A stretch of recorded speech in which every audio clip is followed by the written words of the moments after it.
أعوذ بالله من الشيطان الرجيم. بسم الله الرحمن الرحيم.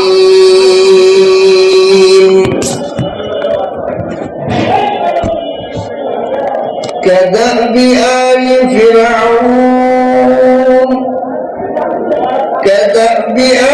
فرعون والذين من قبلهم كفروا بآيات الله فأخذهم الله بذنوبهم إن الله قوي شديد العقاب.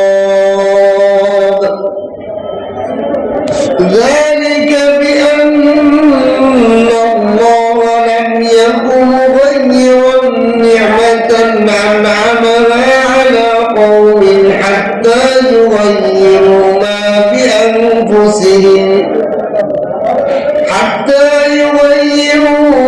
بأنفسهم وأن الله سميع عليم.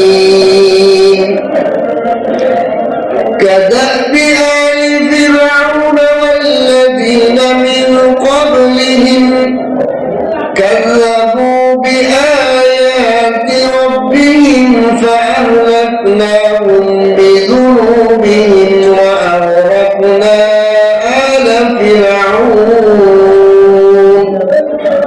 وكل كانوا ظالمين.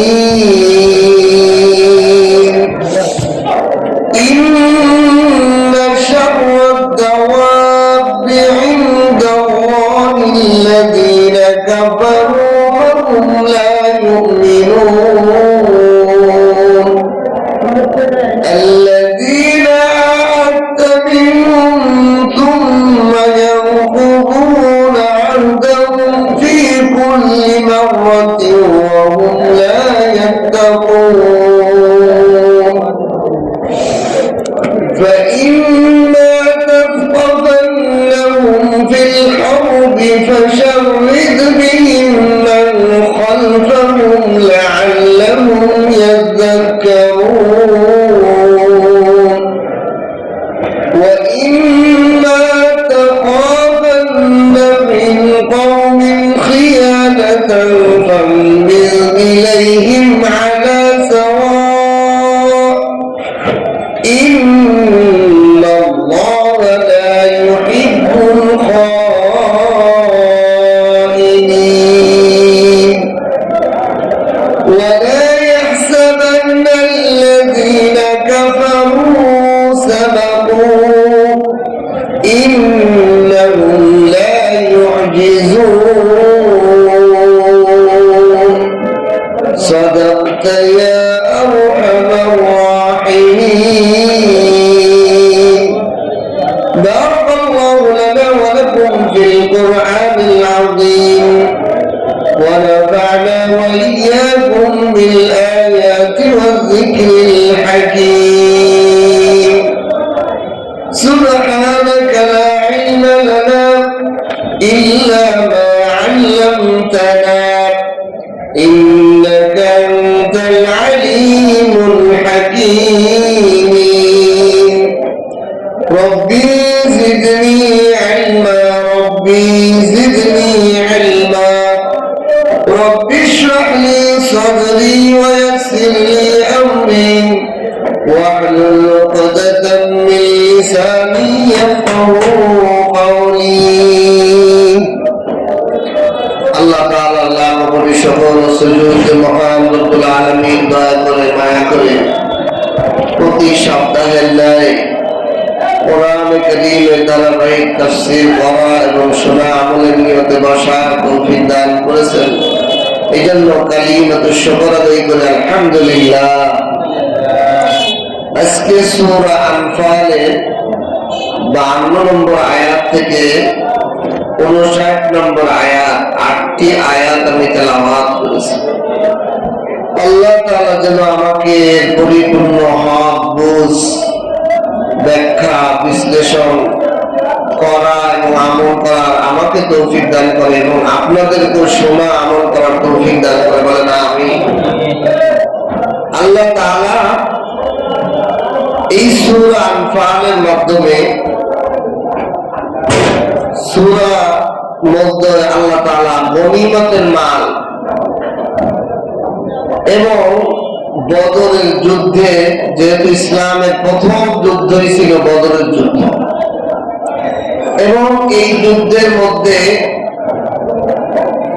নীতিমালা, যুদ্ধের প্রত্যেকটা ক্ষেত্রে চুক্তি, যুদ্ধের মধ্যে যুদ্ধ বিরতি চুক্তি থাকে, অনেক পক্ষের সাথে চুক্তি থাকে, বিভিন্ন নীতিমালা থাকে।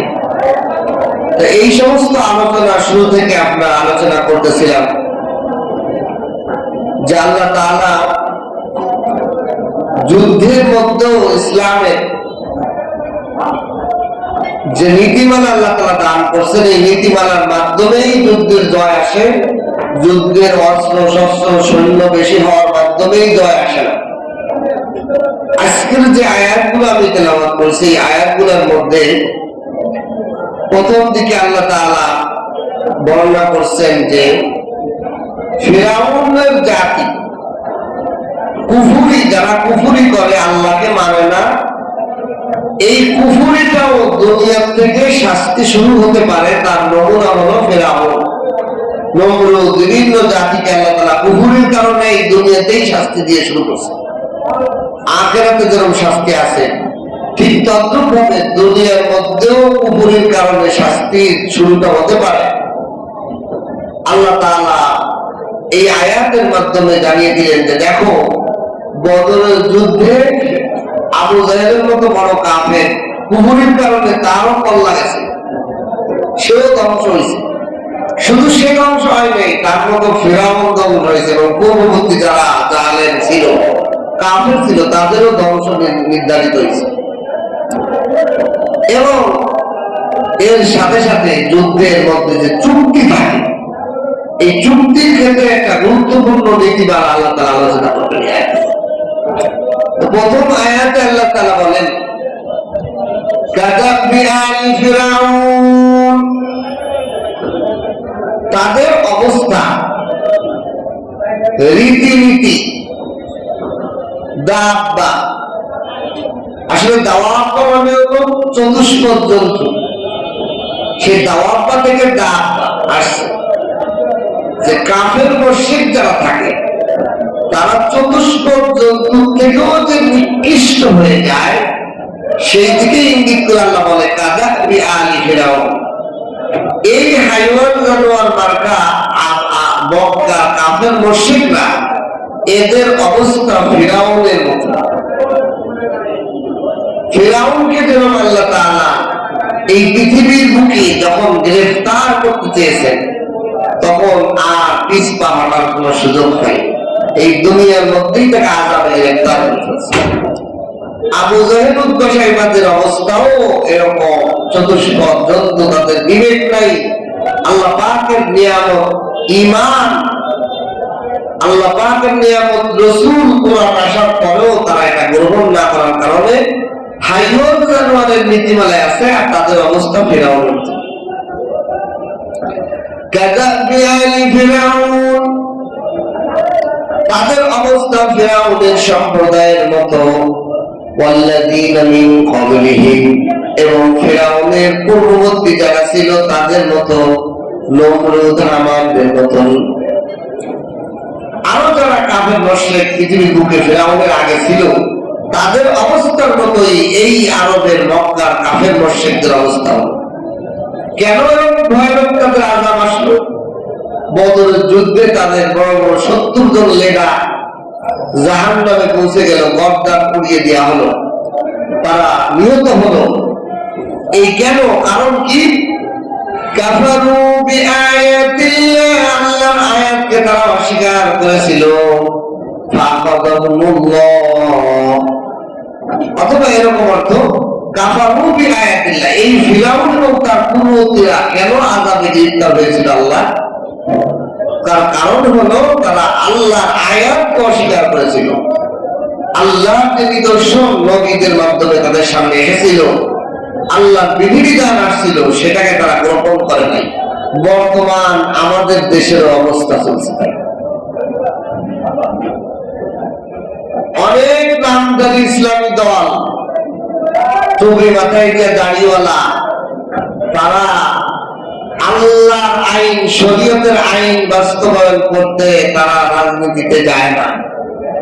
তারা বলে আমরা সংবিধান অনুযায়ী দেশ চালাব। বলেন তাদের অবস্থার সাথে এই ফিরাউন নমরুদের অবস্থা তো মিলে যাবে।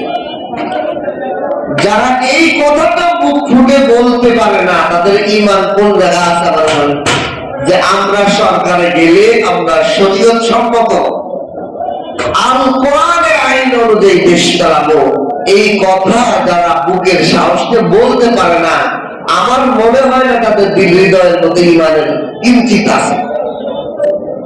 এত ভয় পাও কেন? অনেক কৌশল বলতে চাপে এটা। তবে ঈমানদার আল্লাহ ছাড়া কাউকে ভয় পাবে? যে আল্লাহ ছাড়া কাউকে ভয় পাবে না সেই তো ঈমানদার। আর যে অন্য ভয়ে চুপ থাকে, ঈমান প্রকাশ করতে পারে না, সে তো বেঈমান। এই জন্য আল্লাহ কাফারু, তাদের ধ্বংস হওয়ার কারণ হলো কাফারু বিআয়াতিল্লাহ, আল্লাহর নিদর্শন, আল্লাহর শরীয়ত, আল্লাহর বিধিবিধানকে যারা অস্বীকার করে না, আমরা শরীয়ত সম্মত দেশ চালাবো না। তারা বিভিন্ন পশ্চিমাদেরকে খুশি করার জন্য বলে যে দেখেন আপনারা ভয় পেন না, আমরা বললাম কি করবো না, শরীয়ত অনুযায়ী দেশ চালাবো না। নাউযুবিল্লাহ। আল্লাহ বলেন এই সমস্ত কথা তো ফিরআউন বলছিল, আল্লাহকে মানি না, আমার অনুযায়ী দেশ চলবে, আমার হুকুম অনুযায়ী দেশ চলবে, জনগণ চলবে। আল্লাহ বিধান অনুযায়ী দেশ চলবে না, জনগণ চলবে না। তারা নিজেদেরকে খোদা মনে করে নিজেদের আইন তাদের বাস্তবায়ন করছিল। বর্তমান ফিরআউন আর নমরুদের দোসররা ডাইরেক্ট নিজেরা খোদা বলে না, কয় আমরা সংবিধান অনুযায়ী। সংবিধান কার? তোমার বানানো। যারা সরকারে যায়, মন্ত্রী তারাই তো সংবিধান বানায়। তারা ডাইরেক্ট বলে না যে আমরাই হলো খোদা, আমরা যে এই আইন দেবো তারা তোরা মানবি, এই কথা ডাইরেক্ট বলে না। বলে কি আপনাদের বানাইছি তো বলে, আমরা যে সংসদে আইন পাস করে একটা সংবিধান বানাইছি, ওই যে অনুযায়ী চালাবো, তোরা ওই অনুযায়ী দূরে ফিরে খাওয়ায়। কাফারু বিআয়াতিনা, আয়াতিল্লাহ, তারা আল্লাহর আয়াত, আল্লাহর বিধিবিধানকে অস্বীকার করে। আল্লাহ যে মানুষ বানাইলো, সেই মানুষের আইন, সেই আল্লাহর বিধান, আল্লাহর আইন মানুষের পর প্রয়োগ করতে ভয় পায়। আর একদল আছে যে শরীয়তের আইন, শরীয়ত সম্মত, শরীয়ত অনুযায়ী বাংলাদেশ চললে ভয়ের কাজ করে। আরে মিয়া, সহজ একটা কথা বলি, বাংলাদেশে 90% যদি মুসলমান হয়, এই মুসলমানের বিয়ে কি সংবিধান অনুযায়ী হয় না শরীয়ত অনুযায়ী হয়? কি বলেন? এই বাংলাদেশের 90% মুসলমানের দাফন কাফন কি বাংলাদেশের সংবিধান অনুযায়ী হয় না শরীয়ত অনুযায়ী হয়? বাংলাদেশের রাষ্ট্রীয় যত আইন আছে, বিচার কার্য, এই বিচার কার্যের মধ্যে যেই সমস্ত বিচার কার্য শুধু হত্যার বিপরীতে হত্যা, সেগুলো তোমরা ফাঁসি দাও, এটা শরীয়ত অনুযায়ী হচ্ছে না। বাংলাদেশে ফাঁসি দেওয়া হয় কিনা? মৃত্যুদণ্ড দেওয়া হচ্ছে না? চোরকে কি জেলখানায় হাজতে দেওয়া হচ্ছে না? কিছু পরিবর্তন, শুধু হাত কাটা একটা। তবে আল্লাহ বলছে এইটা প্রয়োগ করলে তোমাদের আরো বেশি ভালো হতো, সব নির্মূল হয়ে দিত। কিন্তু বিষয় হলো যারা এই আইনকে ভয় পায় কারা? যারা বেশি বড় চোর। কারণ আমাদের দেশে যদি আল কোরআনের আইন অনুযায়ী চোররে হাত কাটা হয়, আমাদের দেশে যারা পাতি চোর আছে, এলাকার চোর, একটারও হাত কাটা যাবে না। কারণ তাদের 10 দিরহাম পরিমাণ মালের চুরি হওয়া লাগে, বড় দান মারতে হয়। একটা পরিমাণ আছে, এই পরিমাণ মাল চুরি করলে তার হাত কাটা যাবে শরীয়তে। ওই 2-1 টাকা চুরি করলে, 2-1000 টাকা চুরি করলে হাত কাটা যাবে। কথা বুঝতে পারছেন? তাহলে এই কোরআনের আইন অনুযায়ী বাংলাদেশের যত এমপি মন্ত্রী আছে সবার হাতটা আগে যাবে, তো ওরাই তো ভয় পাবে না।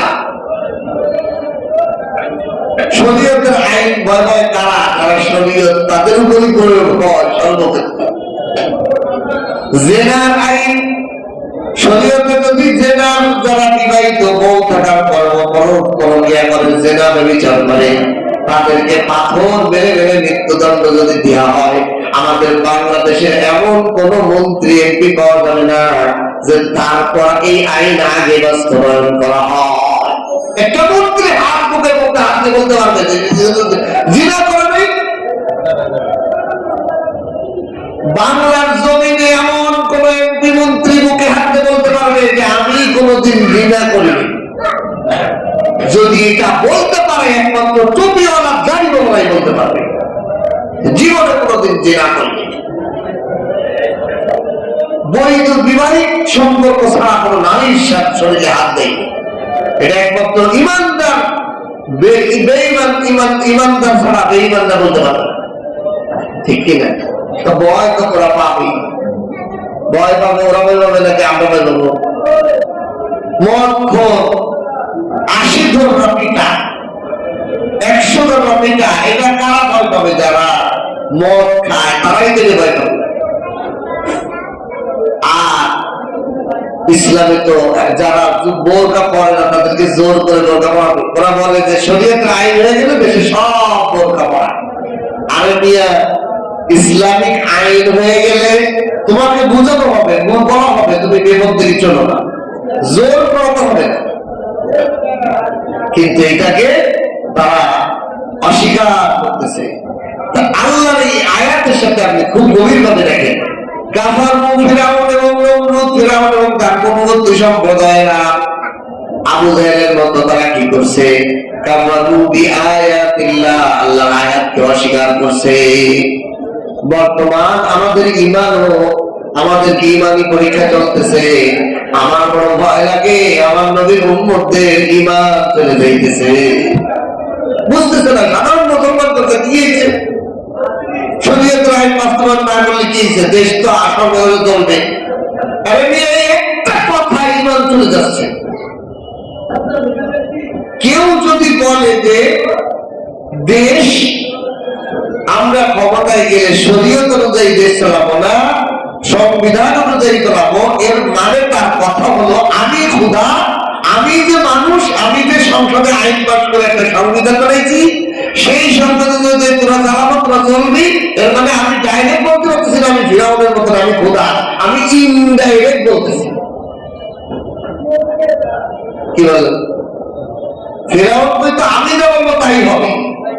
তারা যারা বলে সংবিধান অনুযায়ী দেশ চালাবো, তারা সংবিধান বলে প্রশ্ন করবো সংবিধান বানাইছে কিনা এমনি মন্ত্রী। তাহলে ঘটনা করে তোমরা ডাইরেক্ট বলো যে আমরা যা বলবো তাই অনুযায়ী দেশ চলবো। তোমরাও তো ফিরাউন আর নমরুদের মতো খোদাই। আল্লাহ শরীয়ত অনুযায়ী তোমরা দেশ চালাতে চাও। এই জন্য টুপি দাঁড়িয়ে আর ইসলামিক দল দেখলেই তার পিছিয়ে তোমার যাবে না। ইমান কলম ধ্বংস হয়ে যেতেছে, দেখতেছি ধ্বংস হয়ে যেতেছে। কাফারু বিআয়াতিল্লাহ, কেমন যেন আজকের আয়াতগুলো আমাদেরকে শিক্ষা দিতেছে। কাফারু বিআয়াতিল্লাহ, যারা আল্লাহর আয়াতকে অস্বীকার করবে, আল্লাহ বলেন ফাখাযাহুল্লাহু বিযুনুবিহিম, তারা এই অস্বীকার করার কারণে আমি তাদেরকে গ্রেফতার করব। ইন্নাল্লাহা কাবিয়্যুন শাদীদুল ইকাব, আর নিশ্চয়ই আল্লাহ তাআলা সক্ষম, কাবিয়্যুন শক্তিশালী, ক্ষমতাবান, শাদীদুল ইকাব কঠোর শাস্তি দেওয়ালা। আল্লাহর আযাব যখন এসে যাবে, আমার সরকার হওয়ার দরকার নাই। কথার কথা, আমি একটা ছোট্ট দল, কিন্তু আমি যদি সরকারে যাই, আমি শরীয়ত সম্মত দল চালানোর চেষ্টা করতেছি, কিন্তু আমি জিততে পারলাম না, তবুও আমার জিতা। দেখেন কোরআনের দিকে তাকাইলে সব স্পষ্ট, আমার সব স্পষ্ট আছে। অনেকে বোঝে না, অনেক দল একত্রিত হয়েছে, অনেক দল ভালো জায়গা। আসলে যারা ভালোই গেছে জোট থেকে এরাই মুক্তি। ক্ষমতায় যাওয়া বড় কথা না, আল্লাহ আমাদেরকে পরীক্ষায় রাখছেন। আপনি ধরেন পুরা পৃথিবী যুদ্ধ করে আমেরিকার উপর আপনি ক্ষমতা চলে আসলেন, যুদ্ধ করে আপনি সফল হয়ে গেলেন, আর না আল্লাহ নাজাত হয়ে আল্লাহর কাছে সফলতা না, এটার মধ্যে না। সফলতা হলো যে জায়গাতে সিদ্ধান্ত নিতে হবে ওইখানে সিদ্ধান্ত নেওয়া যে আমি ক্ষমতায় গেলে কোরআন হাদিস অনুযায়ী, সংবিধান অনুযায়ী নয় বরং আল্লাহ বিধান অনুযায়ী আমি কোরআন দেশ চালাবো। তাই আমি একটা সিটও না পাই, আমি একটা ক্ষমতা নাই, তবে আমার আন্দোলনটা কিরকম হলো ওই ব্যাঙের মতো, যে নমরুদ যখন ফেরাউন ইব্রাহিম আলাইহিস সালামকে আগুনের কুণ্ডলিতে ফেলেছে। আচ্ছা বলে ব্যাঙের কি পাওয়ার আছে, তার পেশাবের কি ক্ষমতা আছে এই আগুন নিবানো? কেমন আগুন? 40 মাইল পর্যন্ত সেই আগুনের তাপ প্রভাব পাওয়া আছে। এত তফসিলের মধ্যে লেখে যে আগুনের মধ্যে কাছে তো যাওয়াই যায় না, বরং চড়িকল দিয়ে ভাড়া লাগছে দূর থেকে, যে এত দূর পর্যন্ত আগুনের প্রভাব ছিল। সেই রকম একটা আগুন যাকে 40 দিন পর্যন্ত জ্বালানো হয়েছে, আগুন লাগাতার লাগবে। একটা আগুন সারাদিন 2 ঘন্টা জ্বললে এরপরে যে আগুনের পয়লা হয় তার হিটি কি হয়ে যায়, আর যে আগুনটা 40 দিন পর্যন্ত জ্বলছে, এরপরে ইব্রাহিম ইসলামকে ফেলানো হয়েছে। এই আগুনের ধারের কাছে কেউ দেখতে পাচ্ছে না আগুনের প্রভাব। এমন আগুন নিবানোর জন্য ব্যাঙে কি করছে, একটু পেশাব করেছে। আচ্ছা বলেন তোর কি আকল বুদ্ধি নাই, তুই পেশাব করলি কি না করলি কি আগুন নিব? কিন্তু আল্লাহ তাআলা এইটাই ব্যাঙকে জিতাইতেছে, ব্যাঙের পেশাব পাপ করে দিয়েছে, যে ব্যাঙের পেশাব শরীরে কাপড়ে লাগলে এটা সব নামাজ পড়লে নামাজ নষ্ট হবে। এক ব্যাঙের আমলে সারা পৃথিবীর ব্যাঙের আমলকে পেশাবকে পাঠ করতে চান। একজনের ভালো উদ্যোগ। আর যারা চাতুরিকতা ব্যাখ্যা ভিন্ন পশ্চিমা অন্য রাষ্ট্রের ভয়ে অনেক কথা বলে পেশায় গোসল করতে চায়, আমার মতে এটা ইমান হারা কথা। এই জন্য মুসলমানের খুব সতর্ক, কাজ আপন করবে। ভোট দিয়ে রাখা শেষ।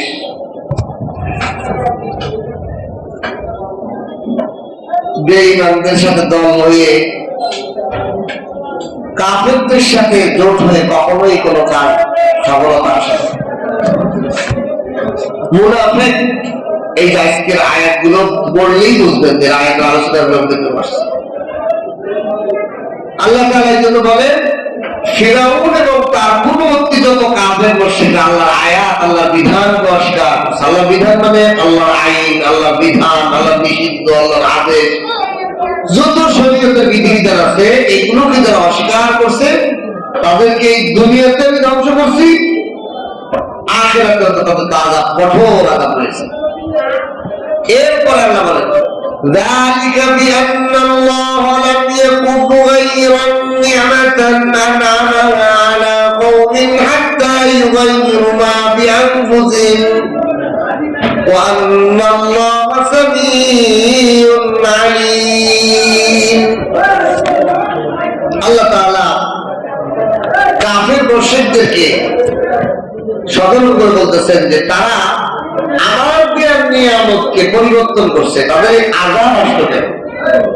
যালিকের কারণ হলো বিআন্নাল্লাহ লাম ইয়াকুন মুগাইয়িরান নি'মাতান আন'আমাহা, যে আল্লাহ তাআলা কোন জাতির নিয়ামতকে পরিবর্তন করে দেন না যতক্ষণ না সে নিজে এটাকে পরিবর্তন করে।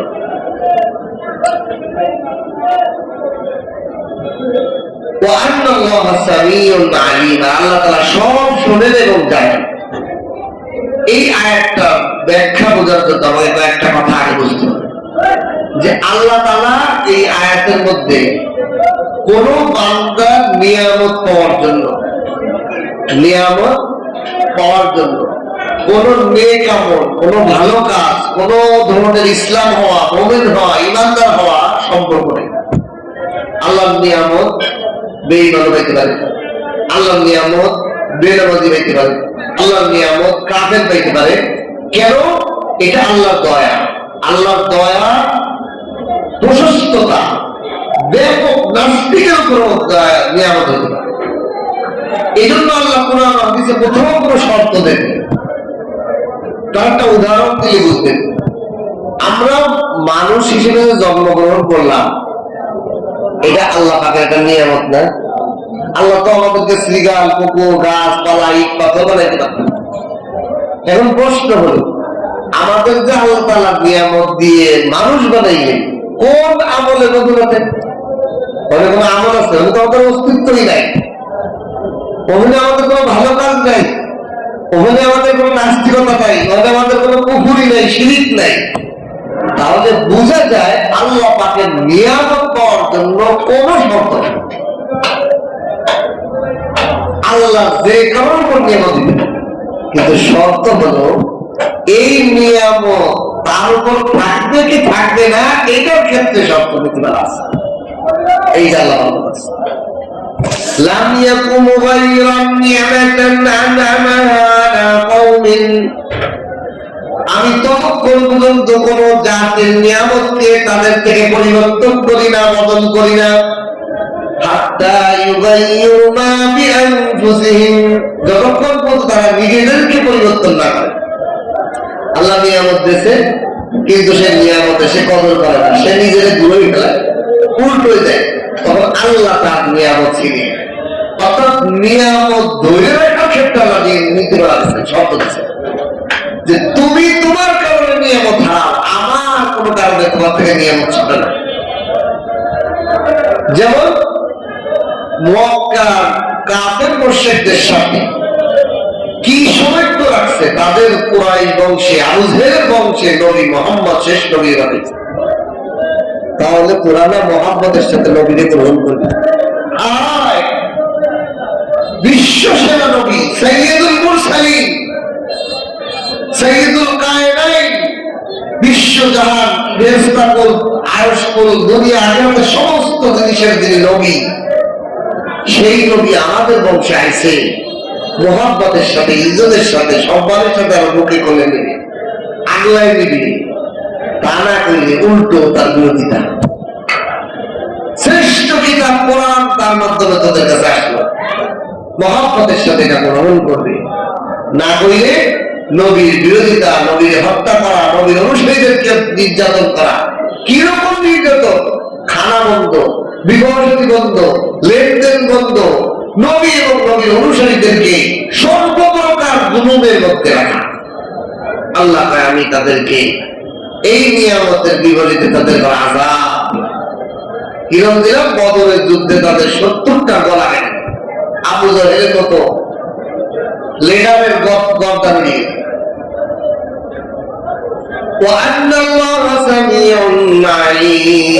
আর আল্লাহ তাদের সব চক্রান্ত যে তারা উল্টায় ফেলে, আল্লাহ নিয়ামত পাইয়া নিয়ামতের কদর করে না, এগুলো আল্লাহ সব জানেন এবং সব শোনেন। এই জন্য এর বিপরীত উনি পরিবর্তন করে দেন। এখন আমাদের ব্যক্তিগত জীবনও দেখেন, আমাদের কাছে অনেক সুযোগ সুবিধা আছে। এই নিয়ামত, আমাদের হায়াতটা নিয়ামত, আমাদের সুস্থতা নিয়ামত, আমাদের দৃষ্টিশক্তি নিয়ামত, আমাদের শ্রবণ শক্তি নিয়ামত, আমাদের মুখের বলি নিয়ামত, আমাদের ঘ্রাণ শক্তি নিয়ামত, আমাদের শরীরের স্কিন নিয়ামত। এটাকে যদি জায়গা মতো কাজে লাগাই, এটার দাম বাড়বে। সোহেল ছিল কোরআন শেখে নাই, বয়স হয়ে গেল, এখনো কোরআন শেখানো হলো না। জমানে শক্তি ছিল যখন, কোরআন শেখা হলো না। যখন দাঁড়ায় দাঁড়ায় বেশি বেশি নামাজ পড়ার যৌবন শক্তি ছিল, তখন নামাজ গুলো পড়ি নাই।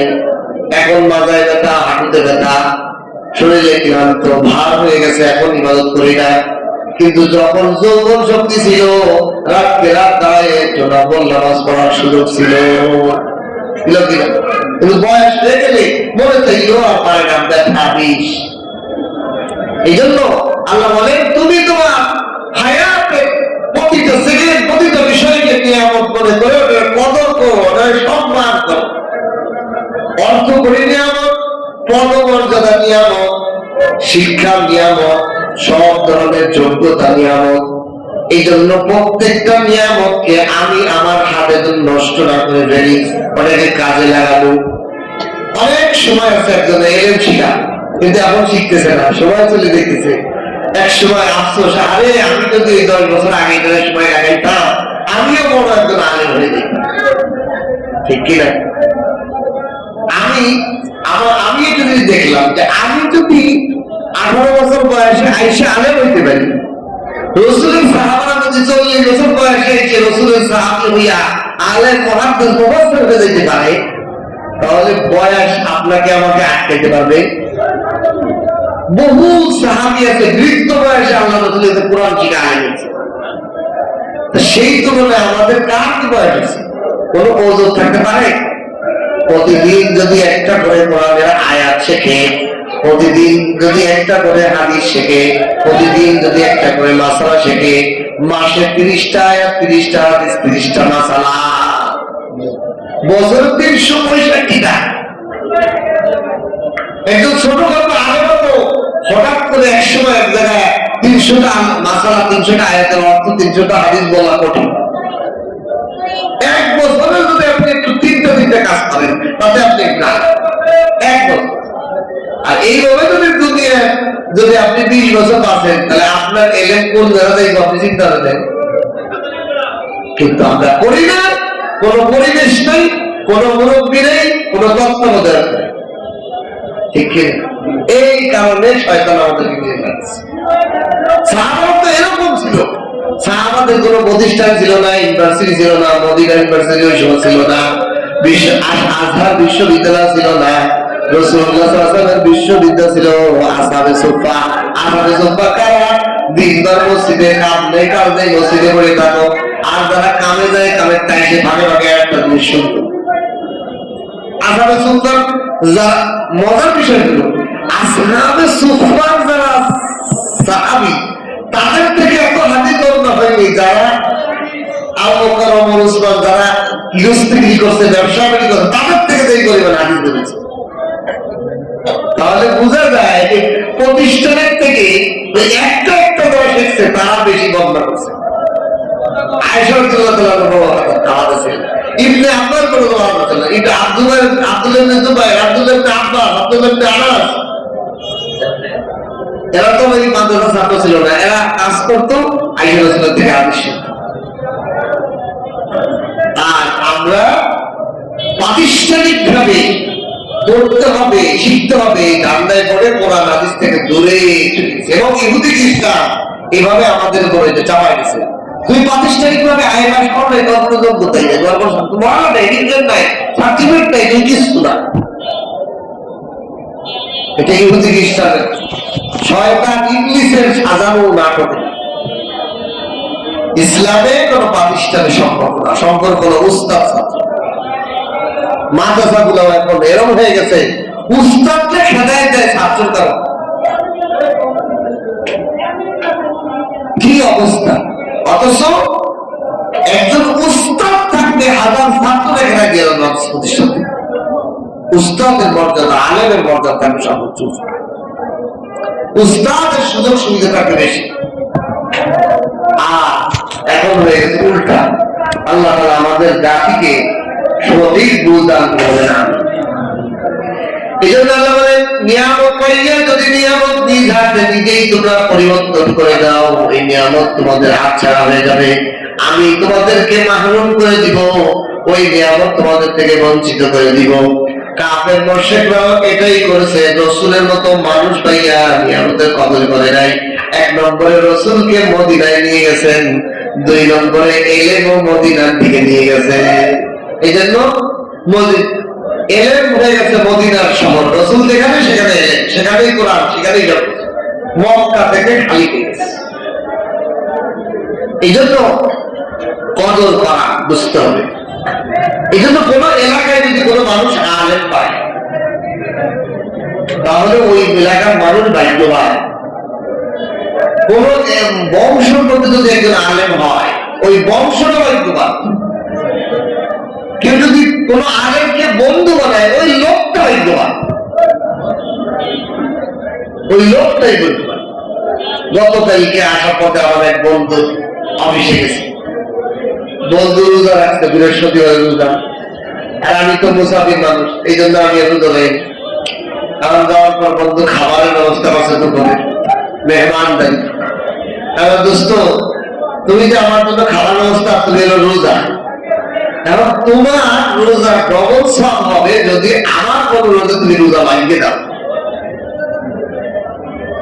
মেহমানের অনুরোধে মেজবান যদি কি করে রোজা ভেঙে দেয়, তাহলে বলে ডবল রোজার সব। ডবল রোজার সব মানে এই যে দুপুরবেলা খাওয়ার সময় আমার সাথে খাইয়ে রোজাটা ভেঙে দিচ্ছে, এখন রোজা ভাঙা, ডবল রোজা ভাঙার কারণে একটা রোজা অজীব হয়ে গেছে কাজা। এখন অন্য সময় সে এই রোজাটা রাখে দিবে, তাহলে এখানে তো সে রোজা রাখেনি, অর্ধেক দিন চলে গেছে না, আর অর্ধেক ভেঙে গেছে। কিন্তু পরবর্তীতে যখন সে রোজা রেখে দিবে, এই বাংলা রোজা ওই দুই রোজার সব তারা আলাদা। তাহলে রাখার থেকে বাংলার সব বেশি কিনা, রাখলেও তো দুই রোজা রাইখে সব পেতে, আর বাইকে অর্ধেক দেড় পরিশ্রম করে দুইয়ের যদি বেতন পান, তাহলে লাভ কোনটা বেশি না?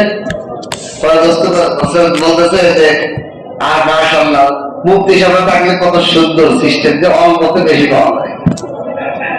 আমি বললাম কি এই জন্য থেকে এর মানে জানা, আমার আমলের সর্ব বিষয়গুলো জানা। আমি তার বুঝলাম সে ভাবতে চাই না, তুমি যেখানে রোজা মানতে দাও, আমি শোন রোজা রাইতে তারাই বেশি খুশি না আল্লাহ। আসল বিষয় হলো আমলের উদ্দেশ্য বুঝতে হবে। আমি রোজা রাখতেছি কি লেগে? আল্লাহকে খুশি করার জন্য না। আল্লাহ বলে কোন বান্দাকে যদি কেউ কোন বান্দা খুশি করে, আমি আপনাদেরকে একটা হাদিস শুনিয়েছিলাম, কোন বান্দা যদি আরেক বান্দাকে খুশি করে, আল্লাহ তাআলা একজন ফেরেশতা নিযুক্ত করে দেয় তার জন্য। এই ফেরেশতা কিয়ামত পর্যন্ত আল্লাহ পাকের জিকির করবে। এই জিকিরের যে পরিমাণ সওয়াব ওই খুশি করনেওয়ালার আমলনামায় আল্লাহ দান করে দিবে। তাহলে লাভ পাই দিবি। একদিকে আপনি কোন না কোন মুসলমান ইমানদারকে যদি খুশি করেন কোনোভাবে, আমার বন্ধু যদি আপনি যদি আপনার বন্ধুর জন্য রোজাটা ভেঙে দিয়ে তার সাথে খানা খান, খুশি হবে না? এই একটু খুশির কারণে আপনি কিয়ামত পর্যন্ত জিকির করার সব আমল হবে, আমার ডবল রোজার সব, খালি লাভ আর লাভ। কিন্তু ইমানদার না জানলে আমি রোজা ভেঙে দেবো না, ফরজ রোজা মানতে পারবে না, নফল রোজা। ফরজ রোজা তো নির্ধারিত হয়ে গেছে, ওটা হলো সিল মোহর মেরে দেওয়া হয়েছে, ওটা খোলা যাবে না। রেজিস্টার চিঠি আর রেজিস্টার সারা যে চিঠি সেটা খোলা যায়, কিন্তু রেজিস্টার করা চিঠি খুললে এটা জেল হতে যায়, বুঝতে পারছেন? ফরজ রোজা হলো আল্লাহ পাকের অপাঠ্য বিধান, এর মধ্যে কোন এর মধ্যে তো আল্লাহ সুযোগ দিচ্ছেন। আপনি মুসাফির, আপনারা যদি বাড়িতে পারবা পরে রাখেন, আল্লাহ এনে সুযোগ দিচ্ছে না। আল্লাহ আপনারা খুশি করতে চায় যে বান্দা তুমি সফর করতেছো, অসুস্থ আছো, ফরজ রোজা রাখবে না, ইচ্ছা করলে রাখবে। আল্লাহ তো বান্দার খুশি জানে, বাকি বান্দার অন্য কোনো বান্দার খুশি করার জন্য বান্দা করে। আল্লাহ বলে এই জন্য বলেন নিয়ামত পাওয়ার ক্ষেত্রে কোনো শর্ত নাই, কিন্তু নিয়ামত রক্ষা করার ক্ষেত্রে নীতিমালা হলো আমার কোন নিয়ামতের পরিবর্তন না করা। আমি যদি পরিবর্তন করি আল্লাহ এর ছিঁড়ে, আল্লাহ এর ভাড়ায়। এরপরে তাদের অবস্থা ফিরাউনের সম্প্রদায়ের মতো, আল্লাযীনা মিন ক্বাবলিহিম, এবং ফিরাউনের পরবর্তী সম্প্রদায়ের মতো, কাযযাবু বিআয়াতি রাব্বিহিম, তারা তাদের রবের আয়াতকে অস্বীকার করেছিল, তারা তাদের রবের বিধিবিধানকে অস্বীকার করেছিল, শরীয়ত সম্মত সরকার চালাইতে চায় না। আল্লাহ এদেরকে ঈমান দাও, এদেরকে সঠিক বুঝ দাও। ব্যাখ্যা আমরা বুঝি না, এত ব্যাখ্যা দিলে ব্যাখ্যা সব কথা ব্যাখ্যা করতে গেলে ঝামেলা, মানুষ বিভ্রান্ত দিচ্ছে। বাংলাদেশের কোন একজন লিডার যদি বলে যে আমরা যাতে যাতে করবো, সরাসরি তো শরীয়ত সম্মত করতে পারবো না, আমরা সিস্টেমে করবো, পশ্চিমাদেরকে খুশি করতে হবে, এই জন্য আমরা বলছি সরিয়া আইন আমরা করবো না। চালু আপনি এই যে আপনার বিয়েটা যে নেতা বলতেছে যে শরীয়ত সম্মত দেশের আইন চালাবো না, সংবিধান অনুযায়ী চালাবো। আচ্ছা শরীয়ত অনুযায়ী কোন বিয়েটা হয়নি, ওনার বাপদাদার দাফনটা শরীয়ত মতো হয় নাই, ক্রয় বিক্রয় কি এখনো শরীয়ত সম্মত হয় না, কুরবানিটা কি শরীয়ত মতো করেন না, রোজাটা কি শরীয়ত মতো করেন না, নামাজ কি শরীয়ত মতো পড়েন না, জুমার দিনের আমল কি জুমার দিনে যেভাবে জুমার নামাজটা পড়েন না, এটা কি শরীয়ত সম্মত করে? সংবিধান অনুযায়ী করেন। হাজার বিধান শরীয়ত সম্মত রয়েছে, তারপরও বলে যে শরীয়ত সম্মত দেশ চালায়। দেশের মধ্যে সত্য কথা বলতে হবে, মিথ্যা কথা বলা যাবে না, এটা কি শরীয়ত সম্মত আইন না? এটাকে আপনি তাহলে মিথ্যা কথা বলেন, অপব্যাখ্যা করতেছে। শরীয়ত সম্মত আইন মানে হাত কাটা, শরীয়ত বোরকা পড়ায় রাখবে, সবাই উল্টো পাল্টা ব্যাখ্যা করতেছে। এই জন্য এই ব্যাখ্যাটা করে স্পষ্ট বলতে হবে আল্লাহর বিধান, আল্লাহ। আচ্ছা আল্লাহর আইন মানতে বাধা কোথায় করি না? আল্লাহর আইন মানতে যদি তোমাদের ভালো লাগে না, তা আল্লাহর নিষ্ঠা ক্ষেত্রে নিবা, আল্লাহ দিয়ে অক্সিজেন ব্যবহার করবা, আল্লাহ দিয়ে চোখ দেখতে দেখবা, আল্লাহর বিধানটা খালি ব্যবহার লাগে, আর আল্লাহ দিয়ে চোখতে দেখতে ভালো লাগে। আল্লাহর বিধান শরীয়তের আইন মানতে খারাপ লাগে, আল্লাহ দিয়ে কান দিয়ে শুনতে ভালো লাগে, আল্লাহ দিয়ে মুখ দিয়ে বলতে ভালো লাগে, আল্লাহ দিয়ে হাত দিয়ে ধরতে ভালো লাগে, আল্লাহ দিয়ে পাও দিয়ে চলতে ভালো লাগে, আল্লাহর আইনদের মধ্যে ঘৃণা কেন আসতে হবে? কোথায় শয়তানের মাথার মধ্যে পায়খানা করে দিয়েছে। এই জন্যই সমস্যা। শয়তান যদি পায়খানা না করে, সহজ বুঝ। শরীয়ত হলো শরীয়ত মতো মানে আল্লাহর বিধান। আল্লাহর বিধান মানে আল্লাহ দিয়া মাটি, আল্লাহ দিয়া পানি, আল্লাহ দিয়া বাতাস, সব সৃষ্টিকর্তা ব্যবহার করবা, তার আইন অনুযায়ী দেশ চলতে তোমাদের অসুবিধা। বড় আল্লাহর আইন বাস্তবায়ন হইলে সমস্ত এমপিদের আক্রান্ত করলাম না, চোর জিনাকারী তারাই তো সমস্যা, তারা পতিত পাবে না, তারা জিনা করার সুযোগ পাবে না, তারা মদ খেতে পারবে না, তাদের সমস্যা। এই জন্য জনগণের উপর, জনগণ তো এটা চায় না, জনগণ তো এটা চাই। এই সমস্ত অন্যায়ের মধ্যে দেশের জনগণ ইনভলভ নয়, দেশের এমপি মন্ত্রীরা ইনভলভ। সমস্ত সমস্যা তাদের সমস্যার কারণে জনগণের উপর ইসলামী শরিয়াত আইন বাস্তবায়ন করে। আল্লাহ হয় এদেরকে গজব হৃদায়ত দান করেন, আমরা এদের থেকে জাতিকে হেফাজত করেন। এইরকম একটা আমার দরকার নাই। আল্লাহ বলেন আবার রাখতে বলেন ফেরাউন এবং ফিরআউনের পূর্ববর্তী সম্প্রদায়ের মতো এদের অবস্থা হবে। যারা আল্লাহর আয়াত, আল্লাহর বিধিবিধানকে মিথ্যা প্রতিপন্ন করে। আমরা মানুষ জীবন সংসদে আইন পাশ করে যে সংবিধান বানাবো মানুষ রচিত, এটাই ভালো, শরীয়ত ভালো না, ওরা তোর মাথার মধ্যে পায়খানা করে দিতে শয়তান। আল্লাহ নীতিমালা ভালো লাগে না, তোমার মানব নীতিমালা তুমি যাবে লেখো দেখতে, তোমার ব্রেনটা দেবো কিনা তুমি বানাও। এই সমস্ত পাপের কারণে এদেরকে ধ্বংস করবো।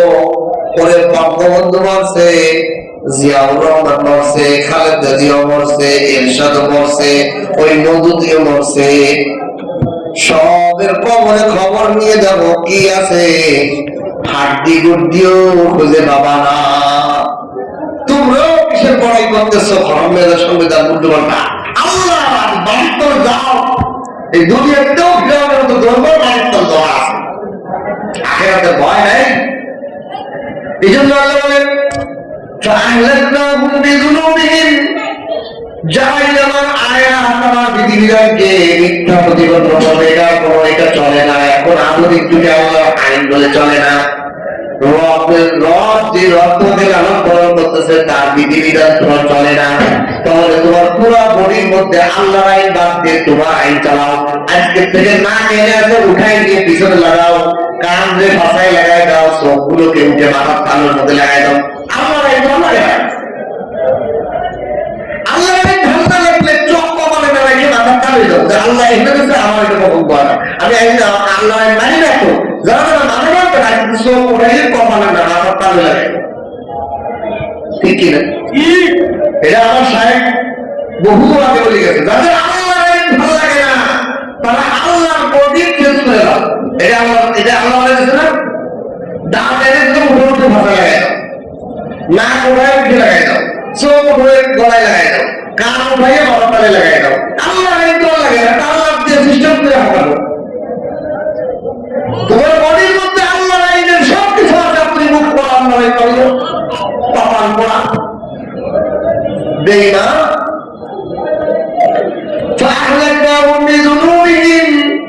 আল্লাহ বলে আমি সব ধ্বংস করবো, মাটি থেকে আসলে দিবে, জমিনের মধ্যেই জুতা মেটা খাবো, এই জমিনের মধ্যেই বাসায় বারো দেশ থেকে বিদায় করবো। ও জালেমরা শোনো, ফিরআউন সম্প্রদায়ের আমি ডুবাই মারছি, ডুবাই নমরুদের মশার কামড় জুতার বাড়ি খাই মারছি, ভুলে গেলি সব, হাসিয়ারের ভিতরে পালাই দাও, খাবারটা খাওয়ার সুযোগ দেই নাই। এমপি মন্ত্রীরা পালায় বাঁচতে পারে না, কেউ দাঁড়িয়ে দেখা যায়, কেউ নৌকার মধ্যে পালায়, কত ধরনের চেহারা বদল করিয়া কত ধরনের পালানো চলে সামনে। ও দুনিয়ার মানুষ, থেকে কেউ শিক্ষা নেও না। আল্লাহ বলেন কুল্লুম কানু যালিমিন, এরা সব জালিম, যারাই আল্লাহর জমিনে বাস্তবায়ন করা ছাড়া কোন এই নেতৃত্বে যাবে তারা সব জানে। আমার শক্তি দিয়ে আমার এমপিও দরকার নেই, আমার ক্ষমতা দিয়ে আমার জায়গা থেকে আমি চেষ্টা করবো আমার জমিনে আল্লাহ আইন বাস্তবায়ন করার জন্য। আমার চেষ্টা থাকবে, আমার যাদের মধ্যে এমপি হওয়ার লোক, ক্ষমতার চেয়ার বসার লোক দিকে গেছে, তাদেরকে আপনি ইয়া খাইতেছেন, বাড়ি খারাপ, এই লোক বাড়ি খারাপ, বুঝতে যা বুঝতে মা, বুঝতে যা মানে পদের লোক, চেয়ারের লোক, এটা ভীষণ খারাপ। মানুষ পাগলের মতো এমপি হওয়ার জন্য দেখেন দরে দরে গরিবের ঘরে ঘরে বিশাল বুকে দৌড়ায়,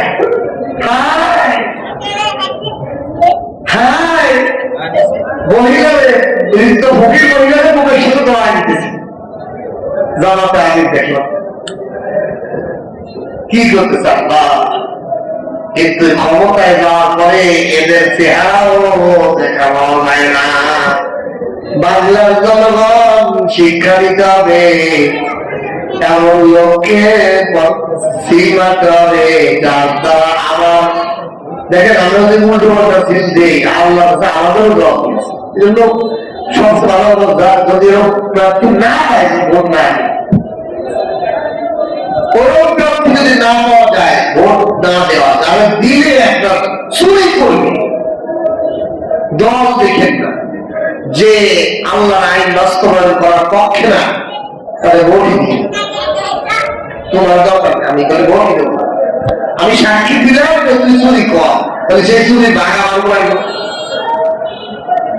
এই জন্য খুব সতর্ক, ইমানি পরীক্ষা চলতেছে আমাদের ইমান। كذبوا بآيات ربهم فأهلكناهم بذنوبهم وأغرقنا فرعون। আল্লাহ বলেন আমার ঘোষণা করে বললেন যাই আমার বিধানকে অস্বীকার করছে, আমি তাদের পাপের কারণে তাদেরকে গ্রেফতার করছি, ধ্বংস করছি, ডুবাই মারছি। কুল্লু অকুল্লুম কানু যালিমিন, সব জালিম ছিল, এরা সব জালিম ছিল।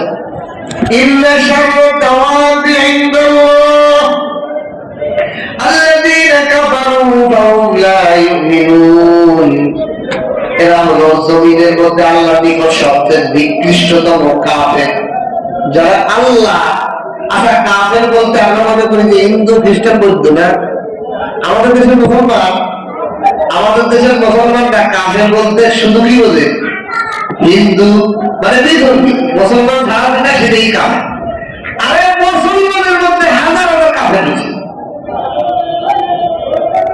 মুসলমান নামাজ পড়ে না কাফের হয়েছে, মুসলমান প্রায় শরীয়ত আইন পছন্দ করে না, বড়টা পছন্দ করি না, এই মোল্লা খালি মোল্লা মোল্লাকে মোল্লা ক্ষমতা না দেয়। অনেক মুসলমান বলতেছে মোল্লা ক্ষমতা না পায়, ইমান আছে তো বই কাপড়ের থেকে বড় কাপে।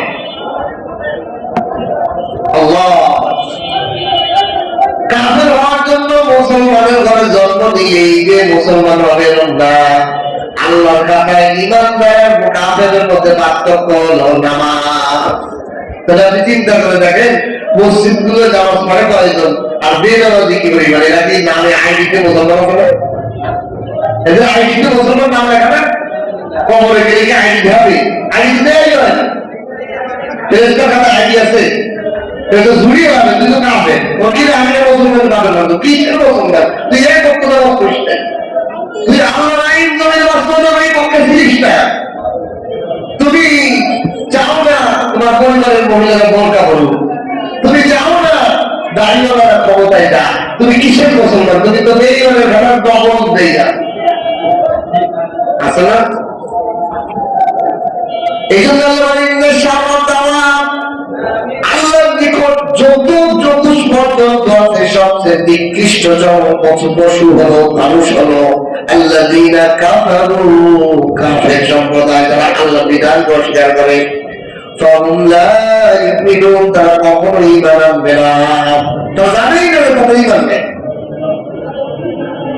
তারা জানেই না কখনো ঈমান নাই, এই জন্য তারা কখনো ঈমান আনবে না। এই অবস্থার মধ্যে আল্লাযীনা আহাদতা মিনহুম সুম্মা ইয়ানকুদুনা আহদাহুম ফি কুল্লি মাররাতিন ওয়া হুম লা ইয়াত্তাকুন।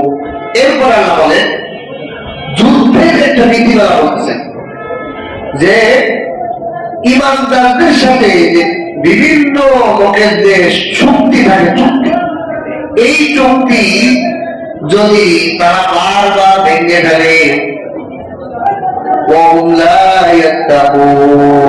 তখন তোমরাও যদি ভেঙ্গ করে ফেলো কোনো ভয় নেই। একটা নীতিমালা আল্লাহ বর্ণনা করছেন। নীতিমালা হলো কি? আল্লাহ মদিনায় গেছে, এতদিন তো মক্কা এসে মক্কার কাফেররা শত্রু ছিল, যখন মদিনায় এসছে মদিনার ইহুদিদের দুটো বংশ ছিল, আউস আর খাজরাজ, দুইটা বংশ ইহুদিতে, এরা মদিনায় বসবাস করত, এরা ইহুদি। রাসূলুল্লাহ সাল্লাল্লাহু আলাইহি ওয়াসাল্লাম এদের সাথে চুক্তি করলেন। কি চুক্তি? যে তোমরা আমাদের কোন শত্রুর সাথে গোপনে প্রকাশ্যে কোন ধরনের সহযোগিতা করতে পারবে না। আমরা মুসলমানরা যাদের সাথে যুদ্ধ করবো, ধরো মক্কা কাফেরদের সাথে যুদ্ধ করবো, তোমরা মদিনার আউস আর খাজরাজদের ইহুদি আসো, এরা প্রকাশ্যে গোপনে এই মক্কার কাফেরদের কোন ধরনের সহযোগিতা করতে পারবে না। চুক্তি করো, তাহলে তোমাদের সাথে আমাদের কোনো কি থাকবে না, বিরোধ থাকবে না। তোমরা তোমাদের ধর্ম পালন করো, আমরা আমাদের ধর্ম পালন করবো, আমাদের শত্রুদের সহযোগিতা আমরা তোমরা করবো না, তোমাদের শত্রুদের কোন সহযোগিতা আমরা করবো। এই চুক্তি রাসূলুল্লাহ এই মদিনার ইহুদিদের সাথে করছে। কিন্তু মদিনা যখন বদরের যুদ্ধ আসলো, এরা প্রথমেই কাফেরদের সাথে কি করলো? কাফেরদেরকে সহযোগিতা করলো। এই ইহুদিরা আল্লাহ রাসূল যুদ্ধে তো মুসলমানদের দেওয়া বদরের যুদ্ধ, কাফেররা ধরে পলায় মারছে। আল্লাহ রাসূল কি তোদের সাথে আমাদের চুক্তি ছিল, তোরা আমাদের দুশমনদের কোনো সহযোগিতা করবি না। রাসূল ভুলে গেছে, কাফের আশা ইহুদিদের সরকার ছিল লিডার, আমরা ভুল করছি, ভুলে গেছে, আমাদের মনে গেছে, আমরা বুঝতে পারিনি, আর করবো না। আল্লাহ রাসূল ঠিক আছে আমার ওয়াদা সন্ধিরা নবায়ন করে নিলেন, সিগনেচার করে নিলেন, আবার করে তোমরা পারো না, ঠিক আছে ঠিক আছে। উহুদের যুদ্ধে যে আবার তখন মুসলমানদের পাওয়া হয়েছে না, আল্লাহ রাসূলের দল দল শহীদ হয়েছে, ৭০ জনের মতো হাফেজে কোরআন শহীদ হয়ে গেছে, সাহাবাদের মধ্যে অনেক আহত জখম হয়েছে। বদর ওহুদের যুদ্ধে মুসলমানরা জিতা যুদ্ধ পরাজয় হয়ে গেছে একটু ভুল ফেলার কারণে। এখন ইহুদিরা বড় করছে, আল্লাহ আয়াত নাযিল করেছে, আল্লাযীনা আ'আদতা মিনহুম, ওই সমস্ত লোক যারা তোমাদের সাথে ওয়াদা করছিল, সুম্মা ইয়ানকুদু আহদাহুম, অথবা তারা নিজেদের ওয়াদা ভঙ্গ করছে, ফি কুল্লি মাররাতিন, বারংবার। ওয়াহুম লা ইয়াত্তাকুন, তোমরা ভঙ্গ করলে তোমাদের কোনো ভয় নেই। হ্যাঁ নবী, আপনারা তো ভঙ্গ করেন, তবে ভয় নেই। তবে শর্ত আছে। শর্ত কি? দুইটা শর্ত। এক নম্বর হলো, আমরা যদি কারোর সাথে কোনো বিষয়ে ওয়াদা করি, সন্ধি করি, এখন আমি জানতে পারতেছি গোপন সূত্রে যে এরা আমাদের সব সন্ধি ঠিক রাখতেছে না, এরা সন্ধি বাইকে আমাদের যে কোনো সময় হামলা করতে পারে, সন্ধি ভাঙা করতে না আছে, আমরা গোপন সূত্রে জানতে পারছি। এক নম্বর জানতে হবে, গোপন সূত্রে জানা গেছে তারা বাইরে হতে পারে। দুই নম্বর হলো, যদি জানা যায় তাহলে তাদেরকে বার্তার মাধ্যমে জানিয়ে দেওয়া, তোমাদের সাথে তোমাদের আমরা জানতে পারছি তোমরা সন্ধি নিয়ে উল্টোপাল্টা করতেছো, টলমলে আসো, আমরা তোমাদের সন্ধি দেওয়া আমরা উল্টো করে দিলাম। আজকের থেকে এই সবের পর থেকে তোমরাও আমাদের মধ্যে কোনো আমরা বললে কোনো সন্ধির কোনোই থাকবে না, আমরা আমরা বলে তোমাদের কোনো সন্ধি থাকবে না। আল্লাহ তাআলা এই বিষয়ে নীতিমালা দিয়ে দিলেন পরের দুই আয়াতে, وَإِمَّا تَثْقَفَنَّهُمْ فِي الْحَرْبِ, যুদ্ধের মধ্যে তাদেরকে যদি লাগালে পাও, ওই যারা তম্বারে আছে যুদ্ধের মধ্যে, তারা যদি তাদেরকে যদি পেয়ে যাও, যে তাদেরকে চুক্তি কিন্তু তারা শত্রু বাহিনীর সাথে যুদ্ধের মধ্যে পেয়ে গেছে, তাদের শক্তি হয়েছে যে তারা সত্যি তাদের শত্রু পক্ষের সাথে কোনো ধরনের সাহায্য করবে না, কিন্তু যুদ্ধের ময়দানে দেখতেছো যে ওই সন্ধিরা ওদের পক্ষে আমাদের হামলা করতেছে। ফিল হারবে, যুদ্ধের ময়দানে যদি পাও, ফাশারিদ বিহিম মান খালফাহুম, তাহলে তাদেরকে তুমি পিছন থেকে মারবা আঘাত, লাআল্লাহুম ইয়াযাক্কারুন, যাতে করে তারা শিক্ষা গ্রহণ করে নেয়, জীবনে কোনোদিন কোনো চুক্তি ভঙ্গ না করে, এমন একটা দিবা যে জীবনের তরে আর কোন জাতি চুক্তি ভঙ্গ না করে। আল্লাহ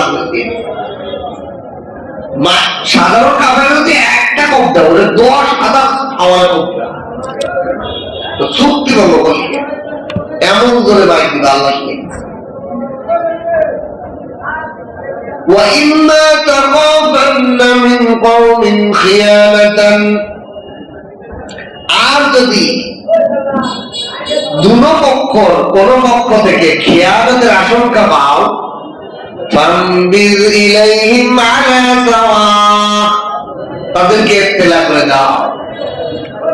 তাহলে এটা দুই নীতি বেলা, ইহুদিদেরকে রাসূল চুক্তি করতে কাফেরদের কোনো সহযোগিতা করবে না, কিন্তু উহুদের ময়দানে ওরা কাফেরদের সাথে যুদ্ধ করেছে। আল্লাহ প্রথম নীতিমালা দিলেন, এদেরকে কাফেরদের যদি তুমি 100% শক্তিতে কপ দাও, এদের 1000% নিয়ে কপ দিবা। এমন দিবা যে চুক্তি ভঙ্গ করছিস, তোর সাথে চুক্তি ছিল তুই আমাদের শত্রুদের বাড়িতে যুদ্ধ করবি না, এটা নয়। এমন শিক্ষা দিবা যাতে কোনো জীবন। এই জন্য উহুদ যুদ্ধের পরে এই কাজকে আশরাফকে হত্যা করা হয়, নতুন ধরে পরাজয় চলে আসছে, কিন্তু এই কাজকে আশরাফ থেকে পরাজয় উহুদের যুদ্ধে যখন রাসূলুল্লাহ সাল্লাল্লাহু আলাইহি ওয়াসাল্লাম পরাজয় মদিনা ফিরে আসছে, এই কাজকে আশরাফ ইহুদি কি করছে, মক্কায় যায় মক্কা আবু সুফিয়ান এদেরকে বুঝাইছে, এসব কাফের ছিল আবু সুফিয়ান, ওদের লিডারকে বুঝাইছে তোমাদের কাছে তো মুসলমানরা পরাজয় হয়েছে, এই সঙ্গে আমার অসুবিধা নেই, আইসে মুসলমানদের একবারে সর্বনাশ শেষ করে দেয়। আল্লাহ রাসূলের শপথ পাই ওই কাজে শুধু আইসে মদিনায় তাই বলে 10 কত, আর পুরো মদিনার ইহুদিদেরকে দাবড়াই একবারে মদিনা ধারা করেছে, ঘর বাড়ি ভিটা সব সহ উদার। কারণ চুক্তি ভঙ্গ যারা করবে তাদেরকে কঠোর শাস্তি আল্লাহ কোরআন দুই নম্বর শর্ত হলো যদি খেয়ানতের ভয় থাকে, এই চুক্তি করছে এমন হবে তোর ভয়, আল্লাহ বলেন ফান্ডিস তাদেরকে সংবাদ পৌঁছে দাও, ইলাইহি তাদের নিকট আলা সাওয়া, তোরা আমরা বরাবর, তোদের সাথে তোদের পর্যায়ে করে রান্না করো, তোরা আমাদের রান্না করতে এমন আর প্রযুক্তি নেই। এই সংবাদকে আগ পর্যন্ত খেয়ানত করা যাবে না। ইন্নাল্লাহা লা ইউহিব্বুল খাইনিন, হাদিসের মধ্যে একটা ঘটনা আছে।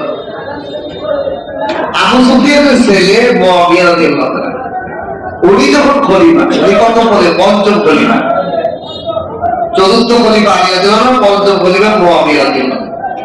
এই মুআবিয়া রাদিয়াল্লাহু আনহুর আমলে যুদ্ধের ময়দানে যুদ্ধ চলা অবস্থায় শত্রুদের সাথে একটা চুক্তি হয়েছে, যে যুদ্ধ বিরতি চুক্তি। এখন চুক্তি হওয়ার পর যে আমরা 2 দিন যুদ্ধ অফ থাকবে, তোমরাও এসো আমরাও এসো, 2 দিন পরে আবার এটা উল্টো হয়ে যাবে, এই চুক্তি বন্ধ হয়ে যাবে। আবু সুফিয়ানের কিছু সৈন্যরা, এই মুআবিয়া রাদিয়াল্লাহু সৈন্যরা, এরা কি করছে, অস্ত্র টস্ত্র, মানে চুক্তি শেষ হইলেই তো যাতে কাফেরদের উপর হামলা করা যায়, এই জন্য অস্ত্রপাতি ঘোড়ায় নিয়ে নিয়ে ডাল তলোয়ার আগের সরঞ্জাম গুলো ঘোড়ায় উঠাইয়া ওই শত্রু বাহিনীর কাফেলার একটু কাছাকাছি নিয়ে যায় রাখতেছে। এটা চুক্তির বিরোধী না, চুক্তিতে যুদ্ধ বিরোধী, মানে যুদ্ধের কোন সরঞ্জাম করা। তখন একজন পুরাতন সাহাবী মুরব্বী এই আয়াতের ব্যাপারে যায়, সে চিল্লায় না আল্লাহু আকবার, আল্লাহু আকবার, ওয়ালা বন্ধ করা হচ্ছে, চিল্লায় চিল্লায় বলছে এই সংবাদ মুআবিয়া রাদিয়াল্লাহু আনহু কাছে আসছে।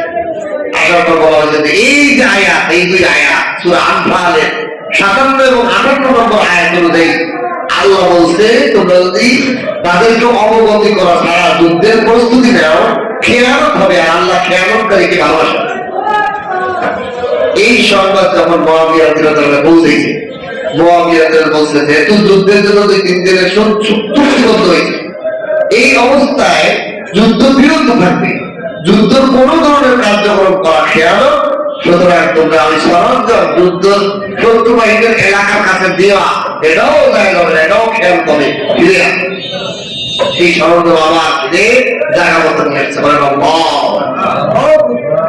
মুসলমান জিহাদের ক্ষেত্রে, এই খেয়ানতের ক্ষেত্রে কত মুসলমানের জীবন চলে যাবে, আমার পরাজয় হয়ে যাবে, তোমার আমি ইসলামকে পরাজয় হতে দিব না। এই জন্য চরমের নায়েবে আমিরের একটা কথা আমার খুব ভালো লাগছে। মুস্তাফা নবী সাহেব এই কথা বলছেন যে চরমনাই থেকে গেছে, ইসলাম জয় হয়ে গেছে। সুবহানাল্লাহ, চরমনাই ঠিক পাইল না, কিন্তু চরমনাই যে বলছে যে আমরা ক্ষমতায় গেলে শরীয়তের আইন বাস্তবায়ন করবো, আল্লাহর কোরআনের বিধান আইন বাস্তবায়ন করবো, চাই আমরা একটা সিটও না পাই, এটা ইসলামের জয়। চরমনাই বড়, কারণ চরমনাই জোর থেকে বেরিয়ে গেছে, বড় হয় না। আগে দেখা সিট করতে বেশি, আমাদের নামও হইতে পারে, চরমনাই বড় জয় ইসলামে জয়।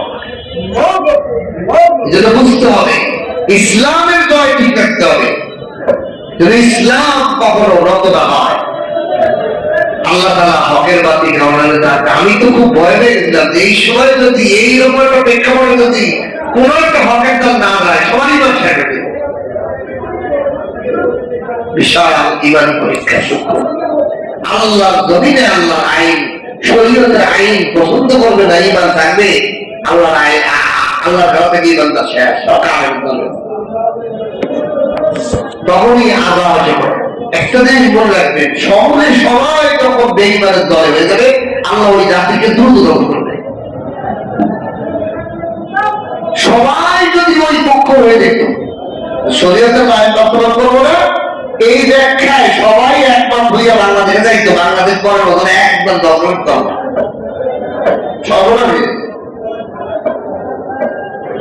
একটা দল শস্য থাকতে হবে, নির্ভয়ে আল্লাহর আইন বাস্তবায়ন করার জন্য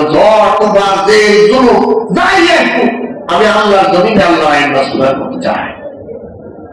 হক কথা বলতে বলা একজন থাকতে হবে, যখন কেউ থাকবে না, আল্লাহ দেখেন ইতিহাসে সব জাতিকে ধ্বংস করতেছে। নূহ আলাইহিস সালামের জাতিকে ধ্বংস করছে, লূত আলাইহিস সালামের জাতিকে ধ্বংস করছে, ফিরআউন নমরুদের ধ্বংস, আদ সামুদ জাতিকে ধ্বংস করছে। সহজে কেন? যখন বৃহত্তম একটা পুরা দেশ জাতি বেঈমানের দলে চলে গেছে, তখন ওই জাতি খেলা দুনিয়া থেকে ধ্বংস করেছে। এই জন্য আমার ভোট আপনার ভোটে কি হবে? কি কিছুই হবে না, কিন্তু তারপর হকের পথ থাকতে হবে। আল্লাহ বলেন এই যুদ্ধের ক্ষেত্রে যদি খেয়ালতের আশঙ্কা থাকে, তাহলে তাকে কি করতে হবে? অবগত করতে হবে অপর পক্ষকে। তোমার দ্বারা আমি খেয়ালতের তোমার তুমি চুক্তি টলমলে আছো, যে কোনো সময় তোমার দ্বারা বুঝতেছি তুমি চুক্তি ঠিক রাখবা না, আমি আজকে থেকে তোমার সাথে চুক্তি ভদ্র করলাম। আমি আজকে থেকে যে কোনো বিষয়ে তোমার হামলা করতে পারি, তুমি আমার হামলা করতে পারো, আমি তোমাকে এইভাবে সাওয়ার বরাবর তুমি আমি বরাবর।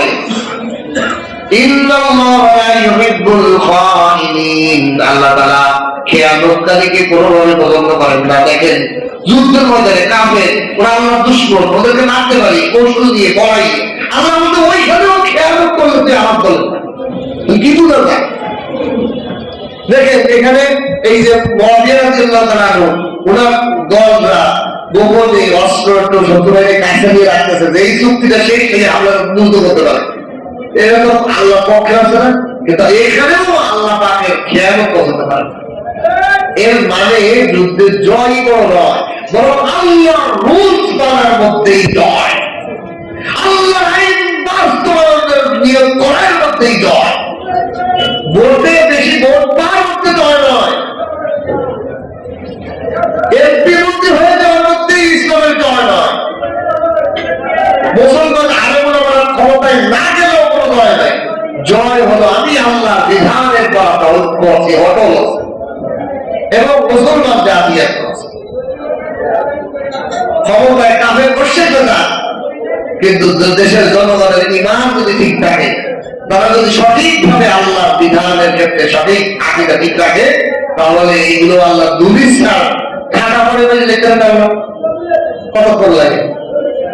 যেমন খালেদা জিয়া বলে গেছে বাংলাদেশের পর একটা বিশাল রহমত হয়েছে। কি রহমত হয়েছে? যে বাংলাদেশের উপর একটা গজব ছিল, নারী নেতৃত্ব যেখানে থাকবে আল্লাহ একের উপর একের পর এক। দেখেন হাসিনা খালেদা যতদিন ছিল, ইস্যু একটা পর একটা ইস্যু ছিল।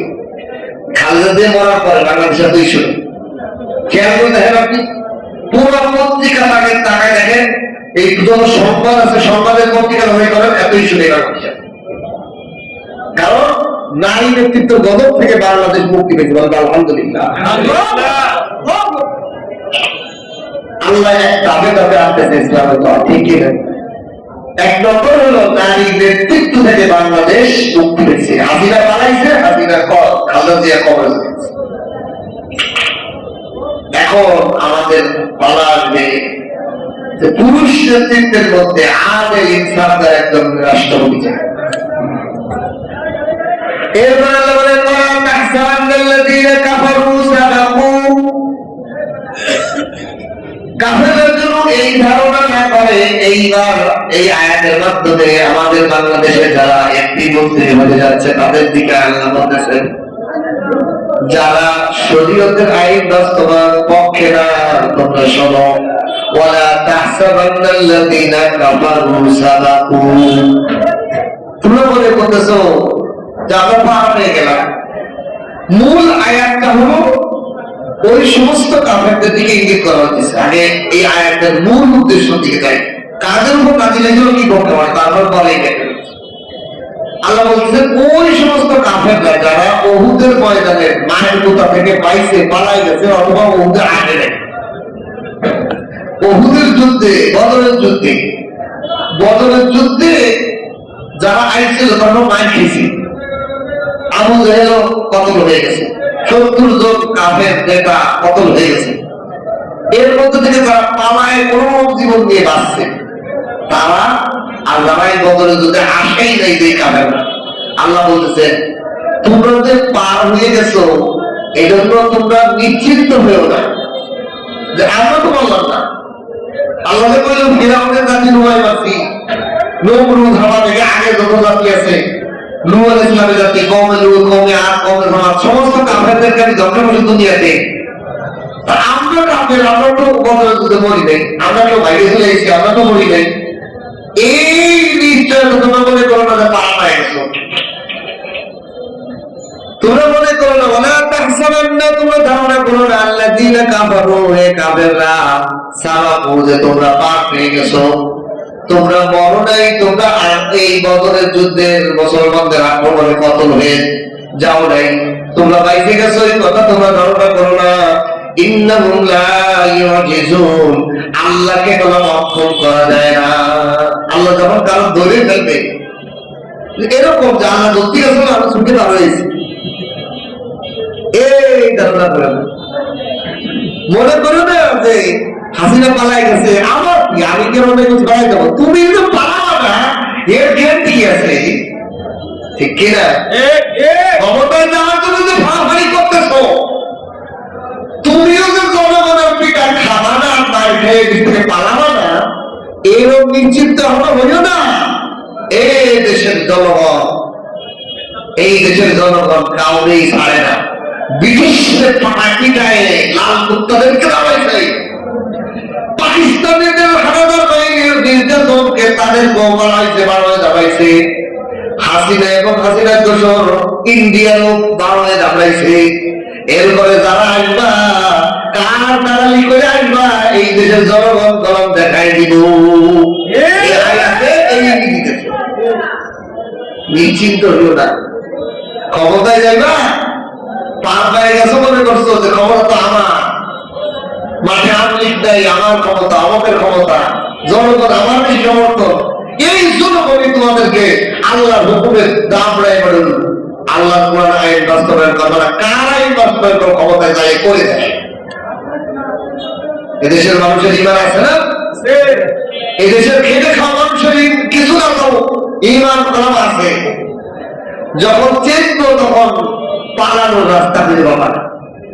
এই জন্য এই দেশের মুসলমানদের ইসলাম এবং মুসলমান আল্লাহ রসুল করে দেওয়া চায় যে এটা স্পষ্ট, এই দেশের যারা ক্ষমতায় যায় প্রত্যেকেই ক্ষমতায় যার আগে জনগণের আসল মেডিসিন তারা ব্যবহার করে।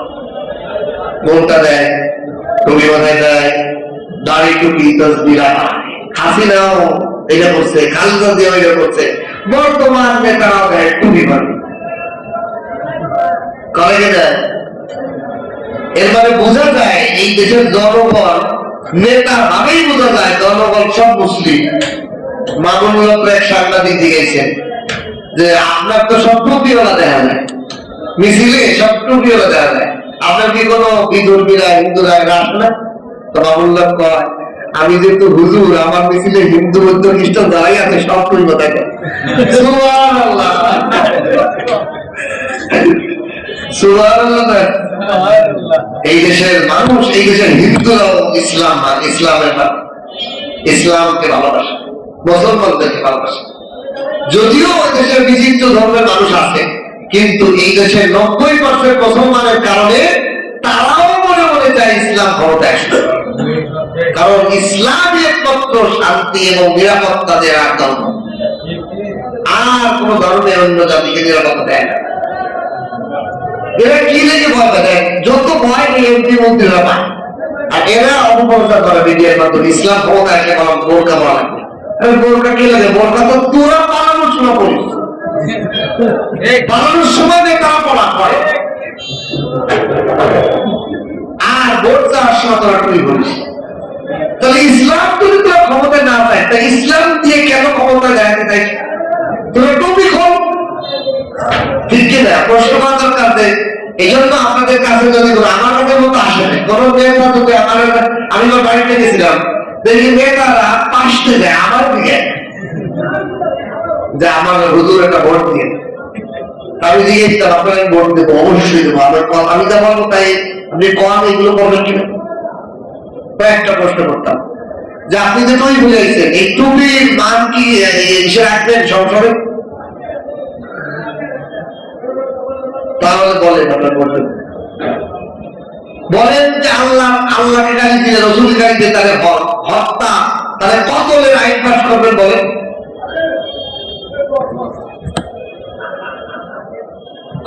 একটা ভোটের জন্য দাঁড়িয়ে করতেছে, তাও সেই টুপি ইসলাম নিয়েই, এই শরীয়ত নিয়েই তারা ভোট চাই পারছে, আর এই শরীয়তের আইন বাস্তবায়ন করতে পারে। আল্লাহ আমাদেরকে হেদায়েত দান করো, আমরা এদের খারাপি থেকে জাতিকে হেফাজত করো। সুবহান রাব্বিকা রাব্বিল ইজ্জাতি আম্মা ইয়াসিফুন ওয়া আলহামদুলিল্লাহি রাব্বিল আলামিন। আল্লাহুম্মা সাল্লি আলা। এজন্য আল্লাহ তাআলা বলেন ইন্নাহুম লা ইউজিজুন, আল্লাহকে কেউ অক্ষম করতে পারে না। আল্লাহ এদেরকে ঢিল দিচ্ছে, এই নেতাদেরকে ঢিল দিতেছে। যখন ঠিক টাইম আসবে তখন আল্লাহ তাআলা ধরা দিবে। হাসিনা কোনদিন কল্পনাই করে নাই 42 সাল পর্যন্ত তার 41 সাল পর্যন্ত তার ক্ষমতা টার্গেট। আল্লাহ কয় আমার টার্গেট তো 2025 26 আর তুই 41 না জানিস। কিন্তু আমার কাছে মনে হয় যে এর মানে নেই কেন, এর আরো কিছু বিষয় আছে। এই এখনো যদি তওবা করতো, যদি মাপ চাইতো জনগণের কাছে, যতগুলো মানুষ হত্যা করছে, কিন্তু অনুষ্ঠিত হবে এই দলের অনুষ্ঠিত হবে। আমি আল্লাহ আপনাদের আমাকে হায়াতে বাধা রাখি না, যে আপনারা তো হায়াতে বাধা দেখবেন এই দল এবং এই দলের ভয়ানক পরিণতি আসবে। অন্যায় করি এখনো মতো তওবা করে না, অনুষ্ঠিত হবে এই দল। এই জন্য আল্লাহ, আমি বুঝছি যে এই নেতাকে মারে নাই কেন, এদেরকে আরো কঠিন ফেরাউন মারবে, সিস্টেম দেখবেন, এদের মৃত্যু বিক্ষোভ হবে। কারণ আল্লাহ তাআলা সুযোগ দেন, সুযোগটা যদি গ্রহণ না করে আল্লাহ কইছে সেনাবাহিনী খাবে, খুব ভয়ানক খারাপ মৃত্যু হবে। কারণ অন্যায়, আমি এটা অপরাধ করছি, আমার একটা অপরাধ হয়েই যেতে পারে। মানুষ হিসেবে আমি ভুল স্বীকার করে ক্ষমা চাই লিখে আমি করি না, এদের মধ্যে অনুশোচনা খুবই খারাপ লাগে, খুবই খারাপ লাগে অনুশোচনা।